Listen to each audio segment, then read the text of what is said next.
Cinema టికెట్ల కోసం Hyderabad IMAX theatre దగ్గర అభిమానులు బారులు తీరారు.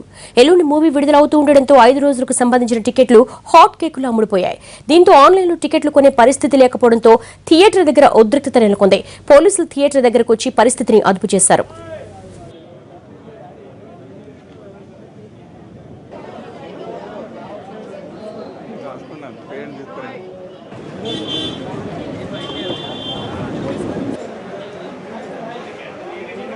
టూ డేస్ ముందు నుంచి బుకింగ్స్ అవి స్టార్ట్ అయ్యాయి.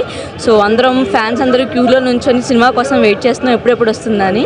ప్రభాస్ ఫ్యాన్ నేను, సో బాగుంటుందని ఎక్స్పెక్ట్ చేస్తున్నాను మూవీ నేను. సో తన లుక్ కూడా బాగుంది అందులో. చాలా టఫ్గా ఉందండి. నేను వెయిట్ చేశాను, బట్ సాటర్డే సండేకి అయితే మాకు దొరకలేదు. మండే నైట్ 8 o'clock షోకి దొరికినాయి. సో బాబు కోసమని నేను వచ్చి క్యూలో నుంచి తీసుకున్నా. బాబుకి అయితే చాలా పెద్ద క్యూ ఉంది కదా, చాలా ఇంట్రెస్టింగ్గా వెయిట్ చేస్తున్నాం ఎప్పటి నుంచో. మూవీ టీవీలో అవన్నీ చూసేసి రిలీజ్ చూడాలని చాలా మంది ఉంటుంది, కానీ అందరూ దొరకాలి కదా, చాలా ఫుల్ అయిపోయాయి అప్పటికే.